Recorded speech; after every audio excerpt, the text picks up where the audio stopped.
Hi guys, myself Dr. Hemavati Patil, Assistant Professor of Mathematics, Government First Aid College, Manhalli. Welcome to session 10 on ordinary differential equations. In this session, we are going to study about the linear differential equations with constant coefficients. The general form of such a differential equation is d raised to n y by dx raised to n plus a1 dn minus 1 by dx raised to n minus 1 plus a2 dn minus 2y by dx raised to n minus 2 etc. up to an y is equals to x. Take this one as equation number 1, where these a1, a2, etc. up to an are constants and x is a function of x only. It is convenient to use the symbol d for d by dx and d square for d2y by dx square and so on. So therefore this equation 1 becomes here. So this equation 1. So in equation 1 we have d raised to ny by dx raised to ny. It becomes d raised to ny. It is capital D raised to ny, and this one is a1 d raised to n minus 1y plus a2 d raised to n minus 2y etc. up to any is equals to x. And all the terms contains y, we can take y common. So it becomes like this. D raised to n plus a1 d raised to n minus 1 etc. up to an of y is equals to x. Take this one as equation number 2. And this is denoted by, this is a function of d, no? So we can denote it as f of d of y is equals to x, where f of d is this bracket. Is called a linear differential equation. This is called a linear differential operator. Now let us study complementary function and particular integral. To find the complementary function, we have to consider this equation 1, that is the linear differential equation with constant coefficients. F of d of y is equals to x, where f of d is this d raised to n plus a1 d raised to n minus 1 plus etc. up to an of y is equals to x. This will be the given equation.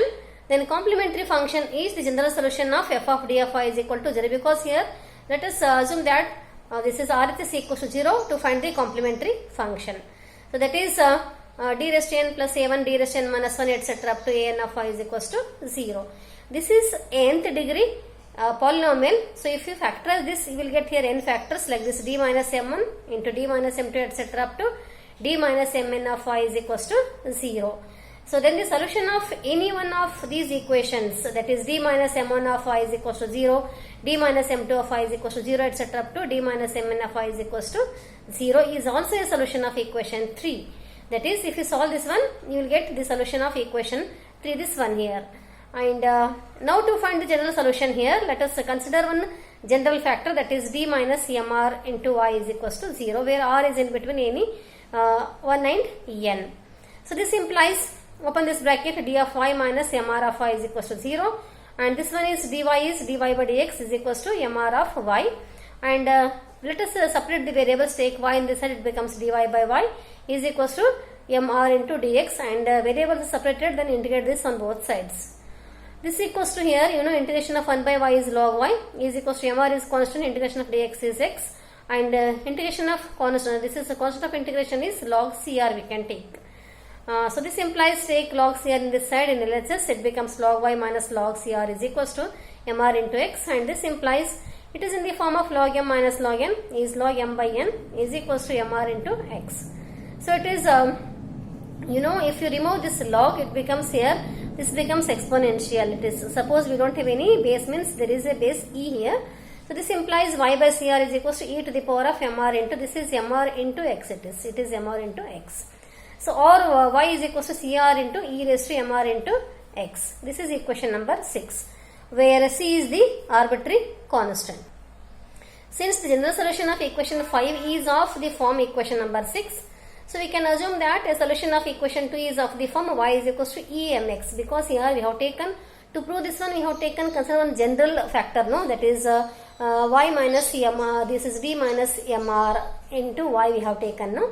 So that is, this one is equation number 2 is nothing but in terms of, this is the general equation. So we have here, its solution is y is equals to e raised to mx.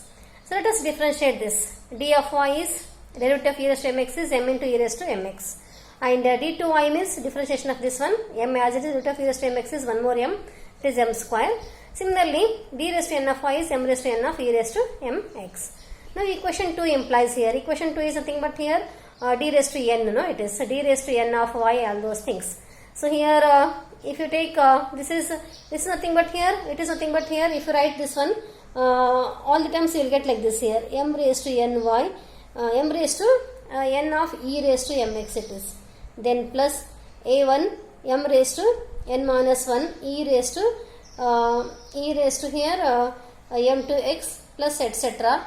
up to a n of e raised to mx it is, and there is no any m1 m2, it is simply mx is equals to 0.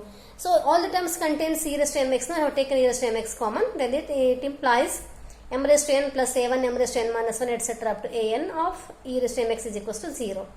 So this implies here this factor is also equals to 0, e raised to mx is also equals to 0. We can take here m raised to n plus a1 m raised to n minus 1 etc. up to a n is equals to 0.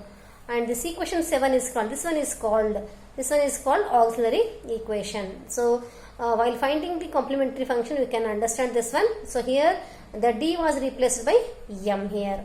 So it becomes m raised to n plus etc. up to a n is equals to 0. This is nothing but the auxiliary equation. So it is an algebraic equation of degree n and gives n roots. So after solving this one, again it is a algebraic equation. If you factorize this, you will get n roots because it is nth degree equation, m raised to n. So the roots are m1, m2 etc. up to mn. So there are three different cases for the nature of the roots. So the solution will be, so case 1, when all the roots of auxiliary equations are distinct. When all the roots of auxiliary equations are distinct means they are different.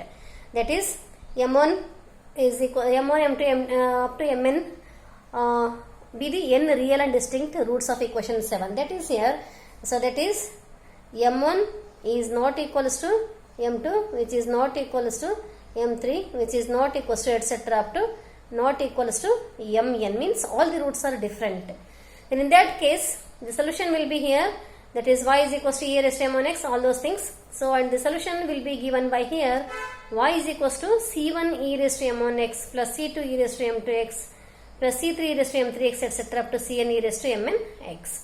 So you remember this one, if the roots are distinct and real, then the complementary function will be given by c1 e raised to m1x plus c2 e raised to m2x etc. up to cn e raised to mnx, where c1, c2 etc. are all arbitrary constants. And case 2, when auxiliary equations has equal roots, that is, suppose two roots are equal here, let the roots m1 and m2 be equal, that is m1 is equals to m2. In the solution of equation 2 and hence complementary function of equation 1 is, so here only I will tell you, here all the roots are distinct except only m1 and m2 are equal. So in this case we have here y is equals to we have c1 plus c2x into e raised to m1x, because here m1 is equals to m2 and the remainings are different now, c3 e raised to m3x plus etc. up to cn e raised to mnx. So if the roots are same, then we can take c1 plus c2x into e raised to, suppose if m1 is equals to m2 equals to m3, take this note, then the complementary function of equation 1 is, that is if three roots are equal, in that case we have c1 plus c2x plus c3x square into e raised to m1x, then the remaining are as it is plus c4 e raised to m4x etc. up to cn e raised to mnx. So that is here if three roots are equal means it is c1 plus c2x plus c3x square, and these three are equal, we can take anything here. And next one is m4, no? M4 is different, no? So the rule applies for m4 and m5 etc. are according to that, whether it is real or distinct and all those things. Next one is case 3. So when the auxiliary equations has complex roots, that is, let the two roots of auxiliary equations be complex, that is m1 is equals to alpha plus I beta and m2 equals to alpha minus I beta. So why it is alpha plus I beta, alpha minus I beta means we know complex roots are always in conjugate forms. So one is positive and one is plus, another is minus. In the corresponding pair of complex part of complex this is a complementary function is y is equals to e raised to alpha x, that is real part, into c1 cos beta x plus c2 sin beta x. This is the form of a complementary function when the roots are in complex forms. And if take one note, if the pair of complex conjugate roots are repeated twice, then the corresponding part of the complementary function is like when the real roots are repeated, no? Here also if the complex roots are repeated, then in that case its complementary function is e raised to alpha x into c1 plus c2x cos beta x plus c3 plus c4x sin beta x. Same as we had done in case of real root. So I hope all of you got these three, this is different cases, and according to that, these three cases only we will solve some examples. Let us take one simple example. Solve d2y by dx square plus 3dy by dx plus 2y is equals to 0. First you write the given equation in f of d of y equals to form. This is d2y means d square plus 3d plus 2 of y is equals to 0. Here you write the auxiliary equation directly. Auxiliary equation means you just replace d by m.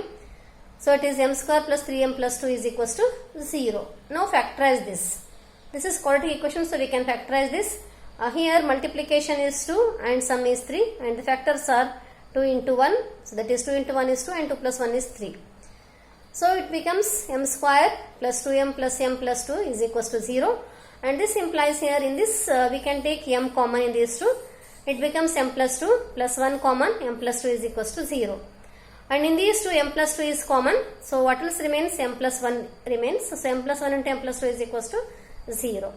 And this implies m plus 1 is equals to 0 and m plus 2 is equals to 0. This implies m is equals to minus 1 and m is equals to minus 2. M is equals to minus 1 and m is equals to minus 2. We can take here, assume this one as m1 and m2 afterwards. And you have to check what kind of roots these two are. These two are real roots and they are not same, means they are distinct. It is like first case. And we know when the roots are real and distinct, then the solution is in the form of complex. This is a complementary function is in the form of y equal to c1 e raised to m1x plus c2 e raised to m2x. This is m1 and this is m2. Therefore, its solution is given by y is equals to c1 e raised to minus 1x, then plus c2 e raised to minus 2x. So this is the case 1, example of case 1, that is when the roots are real and distinct, and then the complementary function will be like this. So I hope all of you understood this topic of finding complementary function, and particular integral will come afterwards. And the example is very easy. And before going for example, you just go through these three different cases. So you can, if you come through this cases, three different cases, then you can solve the examples very easily. So here I have given some multiple choice questions. You solve these examples yourself. It is just like previous example, and you can use the rules whatever I have given to you. You just go through these 5 multiple choice questions. These are like assignments only. You just solve these 5 examples, then you can understand this concept very easily. And I have given answer also, but you just solve yourself to get this answer. Thank you very much for watching this video and learning this topic of differential equations. This is linear differential equations with constant coefficient. Thank you very much. Thank you guys.